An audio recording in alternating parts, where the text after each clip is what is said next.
there is no one to plight towards for Bitcoin in terms of changing monetary policy. So I think that's a profound difference from proof of stake system, which I would put both Ethereum and the US dollar under. Those are oligarchical systems. And I'm not a fan of that kind of stuff. I've seen the abuses. I've seen the just power corrupts in such a way. And even if you go in there with, I mean, I'm sure so many, like honestly, sometimes, especially even with Ethereum, like I think a lot of it is naivete versus say, bad actor or maliciousness. Now, I think there are bad actors in the space and in that protocol system, but I don't necessarily think like everybody involved is a bad person. I mean, I thought about a lot of that stuff.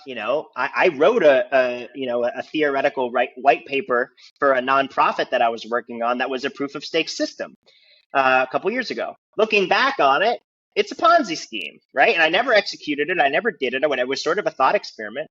Very well intentioned. No, I mean, it would be a very much so not a good system, and it would have allowed a lot of I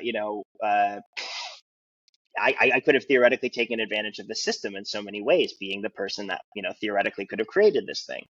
And so why would you want to be involved in a system that is susceptible to oligarchs when there is actually an alternative? And so that's why I think when we really look at everything that's gone on, I mean, I don't think it's a surprise that right before the halvening, that was the first time that Bitcoin's supply issuance went below gold's coming out of the ground, and the 2% of the dollar's average annual inflation, which was May of 2020. It's like that's right when the whole world started to go crazy, And I don't mean that conspiratorially. It's just sort of like I don't think it's a surprise that there was a huge mathematical shift. And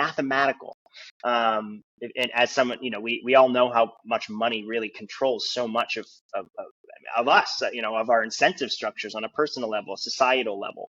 And so to me, it's no surprise that all kind of happened at the same time. So yeah, I think Bitcoin is freedom in so many ways, because yeah, you can actually literally mathematically opt out. And as long as you are, taking care of your keys and operating correctly, you can probabilistically secure your property in a way that's never existed before, that is backed by math and thermodynamics in such a unique way, and as long as you're careful and considerate and self-responsible for that, because it is a huge risk. You press the wrong button and you can't call up Satoshi and say, hey, I messed up. It's over.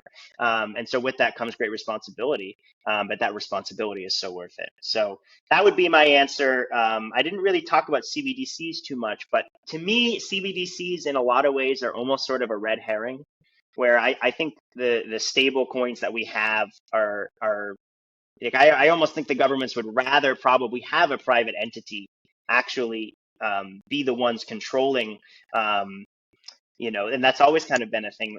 Private banks are generally the ones that actually create the dollars, that get sent out. And I don't think that system is really going to change. I think we're going to see a huge explosion in private stablecoin issuance by these banks.